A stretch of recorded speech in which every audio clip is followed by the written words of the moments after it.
அனைவருக்கும் வணக்கம். இப்ப நம்ம பார்க்கக்கூடிய இந்த வீடியோவானது யாருக்கு அப்டின்னா, இந்த இன்டர்வியூக்கு தேர்வு செய்யப்பட்டு, இன்னைக்கு அதுக்குள்ள போய் அவங்க அப்லோட் பண்றாங்க இல்லையா? அதாவது அதுல உள்ள போன என்ன கேட்குது? எந்தெந்த போஸ்ட்டுக்கு நீங்க ஃபர்ஸ்ட் இது தர்றீங்க அப்டின்னு. ஸோ அப்ப டிப்ளமோனா ஒரு லெவல்ல உள்ள போஸ்ட் வரும். பிஇன்னா அதுக்குன்னு உள்ள ஒரு வேக்கன்ட் வரும். ஆனா இது நெறைய பேர் அ அவங்க என்ன பண்றாங்கன்னா, பொதுவா இப்ப டிப்ளமோவா இருந்தா, அதுல உள்ள ஒரு 7 போஸ்ட்ல எது நல்ல போஸ்ட்டு அப்படின்னு என்ட்ட கேட்கறாங்க. அத அவங்க செலக்ட் பண்றாங்க. அதே மாரி பியும் அப்படித்தான் பண்றாங்க. ஆனா, அதுக்கு பின்னால உள்ள ஒரு ஒரு முக்கியமான மேட்டர அவங்க ஃபாலோ பண்ண மறந்துடுறாங்க. ஸோ அது குறித்து பார்க்கிறது தான் இந்த வீடியோவுடைய முக்கியமான டாபிக். ஸோ இன்னைக்கு தான் வந்திருக்கு. இது அதனுடைய லிங்க். ஸோ இன்னைக்கே உடனே உடனே வேக வேகமா அத ஃபில் பண்ணணும் அப்படின்னு அவசியம் இல்ல. ஃபர்ஸ்ட்டு என்ன இருக்குங்கிறத நீங்க அப்சர்வ் பண்ணுங்க.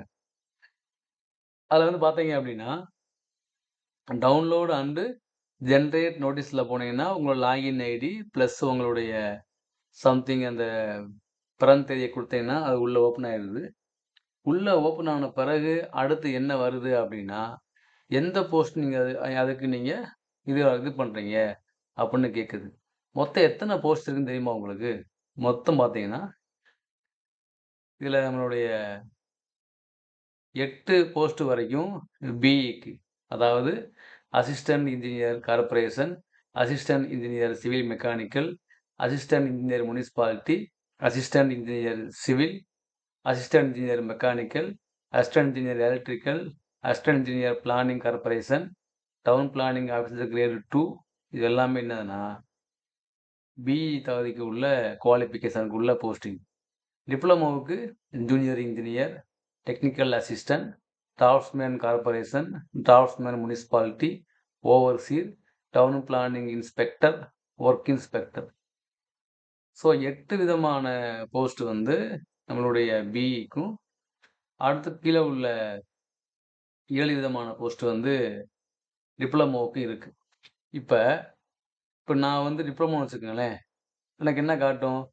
JE, TA, draftsman corporation, draft municipality, overseer, town planning inspector அப்படி காட்டும். இப்ப நான் என்ன பண்றேன் அப்படின்னா, இதுல எது நல்ல போஸ்ட்டா இருக்கும். அப்ப நான் என்ன பண்றேன், நான் யார்ட்டயாவது ஐடியா கேட்டு, அதுல நான் ஃபர்ஸ்ட் குடுக்குறேன். இந்த இந்த போஸ்ட்டுக்கு ஃபர்ஸ்ட் ப்ரிஃபரன்ஸ் குடுக்குறேன்.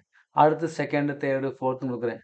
ஆனா, அது என் கம்யூனிட்டிக்கு இல்ல அப்படின்னா, இல்லாம இருந்தா, இப்ப நான் பிசில இருக்கேன். எனக்கு பிசில ஜேஇ இல்ல. இப்ப நான் என்ன பண்றேன், ஃபர்ஸ்ட் ப்ரிஃபரன்ஸ் நான் ஜேஇ தரேன். ஆனா என் கம்யூனிட்டிக்கு ஜேஇயே இல்ல. அப்பன்னா என்ன பண்ண முடியும்? குடுத்து ஒரு புண்ணியமும் இல்ல. அப்ப இந்த போஸ்டிங்க்கு ப்ரிஃபரன்ஸ் செலக்ட் பண்றாங்க இல்லையா? அவங்க ஃபர்ஸ்ட் பண்ண வேண்டியது எது அப்டின்னா, இந்த டிஸ்ட்ரிபியூஷன் ஆஃப் வேக்கன்சிய பாருங்க. இப்ப இங்க பார்த்தீங்கன்னா, ஏஇக்கு 146 வேக்கன்சி இருக்கு. அப்ப அதுல ஒவ்வொரு ஜெனரல்ல, எஸ்சிஏ, உமன் பிஎஸ்டிஎம்ல, எம்பிசில, பிசில, ஜெனரல்ல, எஸ்சில, எம்பிசில இந்த மாரி எல்லாத்துக்கும் ஒரு ஒரு போஸ்ட்டா இருக்கு. அதுவே எஸ்சி உமனா இருந்தா கிடையாது. எம்பிசியா இருந்தா கிடையாது. பிசில பிஎஸ்டிஎம்மா இருந்தா இல்ல. பிசி முஸ்லீமுக்கு இல்ல. எஸ்சிக்கு இல்ல. இந்த மாரி இருக்கு. இப்ப நான் என்ன பண்றது? அப்ப எங்க இந்த போஸ்ட் எங்க இல்லன்னா, ஆவடியில இல்ல. அப்ப என்ன பண்ணணும் அப்டின்னா, நம்ம எந்த கம்யூனிட்டில கீழ வாரோமோ, அந்த கம்யூனிட்டில நமக்கு தேவைப்படுற போஸ்ட் இருக்கா? அப்டின்னு அத ஃபைனல் பண்ணிட்டு, நீங்க அதெல்லாம் ஃபர்ஸ்ட் மார்க் பண்ணுங்க. அப்புறம் நீங்க அடுத்து என்ன பண்ணுங்க, உள்ளுக்குள்ள போயிட்டு நீங்க மத்தத செலக்ட் பண்ணுங்க. நீங்க ஒரு ஆர்டர்ல குடுத்துட்டு, அந்த போஸ்ட் உங்க கம்யூனிட்டில இல்லன்னா, அது வேஸ்ட் தான் ஆகப்போகுது எப்டி இருந்தாலும். ஸோ அதனால ப்ரிஃபரன்ஸ் குடுக்கும்போது, நமக்கு புடிச்ச நம்ம கம்யூனிட்டில, நம்ம டிஸ்ட்ரிக்ட்லயோ, இல்ல நம்ம பக்கத்து டிஸ்ட்ரிக்ட்லயோ உள்ள மாரி போஸ்டிங் எங்க இருக்கு, அத ஃபர்ஸ்ட் நீங்க முன்னுரிமை குடுங்க. இப்ப உங்க மாவட்டம் எது? அந்த மாவட்டத்துல நீங்க இப்ப ஏஇ இருக்குல்ல, ஏஇ அப்டின்னா, இந்த ஏஇல உங்க கம்யூனிட்டி எதுன்னு ஃபர்ஸ்ட் பாருங்க. அதுல உங்க டிஸ்ட்ரிக்ட்ல அந்த போஸ்டிங் இருக்கா? இல்ல. அப்பனா பக்கத்து மாவட்டங்கள்ல இருக்கா? இல்ல. அப்ப எந்த எப்படி இது அதுல நியர்பைல எது வருதோ இருக்கா அப்படின்னு பார்த்து செலக்ட் பண்ணுங்க. இல்ல உங்க கம்யூனிட்டிக்கு அதுல போஸ்டிங்கே இல்லன்னா, விட்டுட்டு அடுத்த போஸ்ட்டுக்கு நீங்க முன்னுரிமை குடுங்க அப்படிங்கிறேன். ஸோ நம்ம ஃபர்ஸ்ட் இதுல பார்க்க வேண்டியது என்ன அப்படின்னா, இந்த டிஸ்ட்ரிபியூஷன் ஆஃப் வேக்கன்ஸீஸ வந்து நீங்க கன்சிடர் பண்ணணும். அது எங்க போறணும், அது எங்கேயுமே போக தேவையில்ல. அந்த அஃபிஷியல் அறிவிப்பிலேயே வந்து ஒவ்வொரு கம்யூனிட்டிக்கும் அவங்க குடுத்துருக்காங்க தெளிவா. இந்த பாருங்க name of the post assistant engineer, town planning officer, sanitary inspector, overseer, டிராஃப்ட்மேனுக்கு ஒவ்வொரு கம்யூனிட்டி வாரியா எத்தன போஸ்ட் இருக்கு அப்படின்னு அவங்களே குடுத்துருக்காங்க. ஓகேங்களா? இது போக இது ஒண்ணு இருக்கு. அப்புறம் வந்து அடுத்து இவங்க ஆட் பண்ண இந்த ஒவ்வொன்லயும் பார்த்தீங்க அப்படின்னா, இந்த மாரி அவங்களே வந்து இப்ப ரீசென்ட்டா அடுத்தவங்க ஆட் பண்ண ஒவ்வொரு இதுலயும் அந்த இதெல்லாம் ரீசென்ட்டா ஆட் பண்ணது. இதுக்கு வந்து பார்த்தீங்கன்னா, அவங்க வந்து communal rotation and application may refer detail notification தந்துட்டாங்க. ஸோ, இது வந்து பார்த்தீங்க அப்படின்னா, இந்த மாரி இவங்களுடைய என்ன இந்த லாகின்ல போய் பாருங்கன்னா, அதுல இதுக்குண்டான இதே வந்து அவங்க தரவே இல்ல. ஸோ, ஒவ்வொரு கம்யூனிட்டி வைஸா எவ்வளவு வேக்கன்ட் இருக்கு, அந்த வேக்கன்ட்ட நம்ம என்ன பண்ணலாம்? அப்படின்னு நீங்க முடிவு பண்ண வேண்டியது தான் இதனுடைய நோக்கமே. பொதுவா பார்த்துட்டு, இந்த மாரி 16, 15 போஸ்ட்ல டிப்ளமோக்கு எவ்வளோ போஸ்ட்டு, பிஇக்கு எவ்வளோ போஸ்ட்டு, அதுல நம்ம சூஸ் பண்ணலாம் அப்படின்னு காமனா சூஸ் பண்ணாம, ஒவ்வொரு ஒவ்வொரு கம்யூனிட்டி வாரியா எந்தெந்த போஸ்ட் நமக்கு சூட்டபிளா இருக்குமோ, அந்த போஸ்ட்ட நீங்க ஃபர்ஸ்ட்டு முன்னுரிமை குடுங்க. நீங்க முன்னுரிமை கொடுக்கக்கூடிய போஸ்ட் ஆனது உங்க கம்யூனிட்டில அ போஸ்ட் இருக்கணும். அதான் முக்கியம். போஸ்ட்டே இல்லாம நீங்க எதையும் குடுக்க முடியாது. இது வந்து ஃபர்ஸ்ட் நீங்க எல்லாரும் தெரிஞ்சுக்கங்க. இன்னைக்கே ஒண்ணு டைப் பண்ணி இன்னைக்கே பண்ணணும்னு அவசியம் இல்ல. இன்னைக்கு தான் வந்திருக்கு. வந்து ஒரு ஒரு அனலைஸ் பண்ணுங்க. தென் அடுத்து என்ன அப்டின்னா, இந்த ரிசல்ட் என்ட்ரி வந்து எங்க நடக்குது அப்டின்னா, இன்டர்வியூ வந்து நம்மளுடைய அண்ணா யூனிவர்சிட்டில நடக்குது. ஸோ கிண்டியில உள்ள அண்ணா யுனிவர்சிட்டி கேம்பஸ்ல இன்டர்வியூ நடக்குது. ஏன்னா இன்டர்வியூ வந்து அவங்க என்ன பண்றாங்க, அவங்க தான் நடத்துறாங்க இன்டர்வியூவ.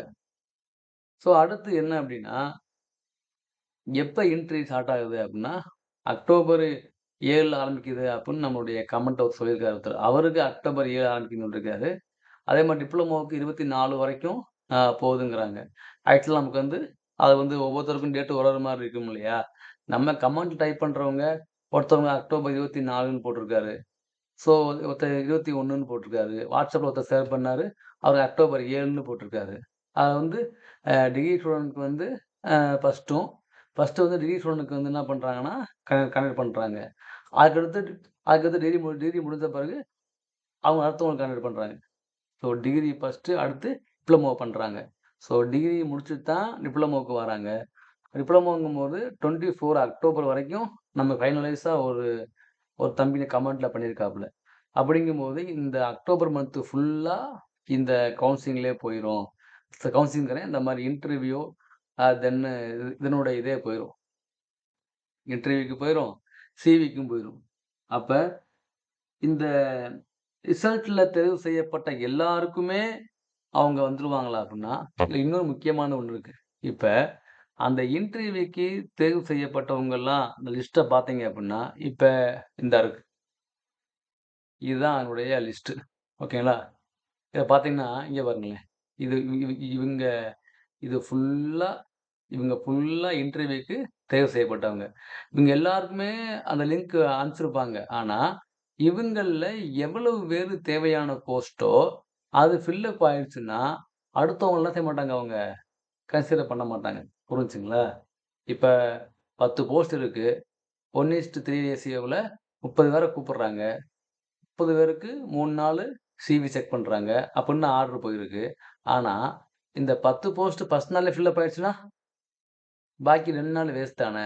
அவங்க இவங்களே என்ன பண்ணுவாங்க, அ சரி நமக்கு கிடைக்காதுன்னா போய் வேஸ்ட்டு அப்படின்னு சில பேர் போகாம இருப்பாங்க. சில பேர் அங்க டிஎன்பிஎஸ்சி அந்த ஆஃபீஸ் போய் திரும்ப வருவாங்க. டிஎன்பிஎஸ்சில. ஸோ அதே மாரி தான் இங்கேயும். ஸோ எல்லாருக்குமே இவங்க அழைப்பாணை குடுத்தாலும், கவுன்சிலிங்ல ஃபர்ஸ்ட்டு ஃபில் அப் ஆக அவங்களுக்கு மட்டும் தான் என்ன ஆகும்னா அங்க இது ஆகும். போஸ்டிங் அப்பாயின்ட்மென்ட் ஆர்டர் கிடைக்கும். அந்த கன்சர்ன் போஸ்டிங் முடிஞ்ச உடனே பாதி பேத்துக்கு அப்பாயின்ட்மென்ட் ஆர்டர் இது கிடைக்காது. அது வந்து இன்டர்வியூ கூப்பிடுறது தான். ஸோ இன்டர்வியூ முடிஞ்சு அப்புறம் இன்டர்வியூ மார்க்ன்னு ஒண்ணு இருக்கு இல்லையா? ஸோ இப்ப சிவியும் இன்டர்வியூ ஒண்ணா தான் பண்றாங்க. சிவி இன்டர்வியூ ஒண்ணா தான் பண்றாங்க. அப்ப சிவில நீங்க முடிச்ச உடனே, அப்புறம் இன்டர்வியூ வைப்பாங்க. அப்ப இன்டர்வியூ முடிச்ச உடனே, கொஞ்ச நாள் கழிச்சு நம்ம டிஎன்பிஎஸ்சி மாரி ரிட்டன் எக்ஸாம் மார்க்கையும், ஓரல் டெஸ்ட் மார்க்கையும் 2யும் போட்டு டோட்டல் மார்க்ன்னு போடுவாங்க. அதுலருந்து யார் செலக்ட் பண்றாங்களோ, அவங்களுக்கு அப்பாயின்ட்மென்ட் ஆர்டர் குடுப்பாங்க. இதுதான். ஸோ இவங்க கூப்பிட்ட எல்லாரையுமே என்ன செய்வாங்க, இன்டர்வியூ வச்சு தான் திரும்ப அனுப்புவாங்க. செலக்ட் பண்ணல. யாரையுமே நாளைக்கு செலக்ட் பண்ணல. இன்டர்வியூ தான் கண்டக்ட் பண்றாங்க. இன்டர்வியூல அவங்க வாங்குன மார்க்கு, எக்ஸாம்ல அவங்க வாங்குன மார்க்கு 2யும் கூட் பண்ணி டோட்டல் மார்க்ல யார் அதிகமா வாரா, அவங்களுக்கு வந்து அவங்க அப்பாயின்ட்மென்ட் ஆர்டர் இஷ்யூ பண்ணுவாங்க.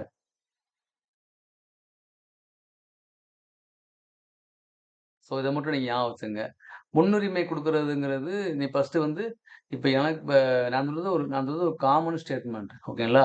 முன்னுரிமை வந்து யாருனா குடுக்கலாம். ஒண்ணும் பிரச்சனை இல்ல. எனக்கு வந்து ஏஇ கார்ப்பரேஷன் பிடிக்கும். ஏஇ சிவில் பிடிக்கும். ஏஇ முனிசிபாலிட்டி பிடிக்கும். ஏஇ சிவில் பிடிக்கும். ஆனா அது என் கம்யூனிட்டில அது வேக்கன்ட் இருக்கணும்ல. அப்பதான் அது கிடைக்கும் அது. என் கம்யூனிட்டில வேக்கன்ட்டே இல்லாத போஸ்ட் எப்படி நான் நான் செலக்ட் பண்ண முடியும்? ஸோ ப்ரிஃபரன்ஸ் குடுக்கும்போது, நீங்க இத அனலைஸ் பண்ணி குடுங்க. தென் நெக்ஸ்ட் என்ன அப்டின்னா, ப்ரிஃபரன்ஸ் நான் குடுத்துட்டேன் அப்டின்னா, ப்ரிஃபரன்ஸ் குடுத்தனால நமக்கு முன்னுரிமைன்னு இல்ல. நமக்கு நமக்கு நமக்கு முன்னா நமக்கு முன்னாலேயே அந்த போஸ்டிங் காலி ஆயிடுச்சுன்னா, அது நம்ம ஒண்ணும் செய்ய முடியாது இல்லையா? அதுவும் ஒன்று இருக்கு. அதனால ப்ரிஃபரன்ஸ் குடுக்கும்போது, நான் சொன்ன இந்த ஐடியாவ நீங்க ஃபர்ஸ்ட்டு ஃபாலோ பண்ணிட்டு, அப்புறம் குடுங்க. எந்தெந்த போஸ்ட்ட செலக்ட் பண்ணணும் அப்படின்னு, நான் ஒவ்வொரு டிப்ளமோக்கு தேவையான போஸ்ட்டையும், அ பிஇக்கு எது பெஸ்ட்டான போஸ்ட்டையும் நான் உங்களுக்கு இன்ஃபார்ம் பண்றேன். எல்லா போஸ்ட்டும் பார்க்க ஒரு மாரி தான் இருக்கும். ஆனா, அங்க உள்ள அந்த மத்ததெல்லாம் நம்ம வந்து கன்சிடர் பண்ணி, எது நமக்கு நம்ம முன்னுரிமை அளிக்கக்கூடிய போஸ்ட் எது? ஃபர்ஸ்ட்டு நமக்கு எது கிடைக்கணும்? நம்ம கவுன்சிலிங் போம்போது, ஃபர்ஸ்ட்டு எத செலக்ட் பண்ணணும்? நமக்கு இது ஓகேவா? அது ஓகேவா? அப்படின்னு பார்த்து செலக்ட் பண்ணக்கூடிய இது அந்த மாரி நெறையா இருக்கு. அது குரூப் 2, குரூப் 4 கவுன்சிலிங் போகும்போது அவங்களுக்கு தெரியும். எந்த போஸ்ட் செலக்ட் பண்றது நமக்கு நமக்கு ஃபியூச்சர் பெனிஃபிட்டா இருக்கும் அப்படின்னு செலக்ட் பண்ணுவாங்க. அதே மாரி இதுலயும் இருக்கு. ஸோ இப்போதைக்கு நீங்க ஞாபகம் வச்சுக்கங்க. நான் அடுத்து இன்னும் நாள் இருக்கு இல்லையா? ஸோ ஒண்ணே ஒண்ணே வேக வேகமா ஃபில்லப் பண்ணி இது பண்ணாதீங்க. பொறுமையா பார்த்து ப்ரிப்பேர் பண்ணுங்க. அஃபிஷியலா நம்ம ப்ராப்பரா நம்ம அப்லோட் பண்ணுவோம். எதுவா இருந்தாலும் தேங்க் யூ.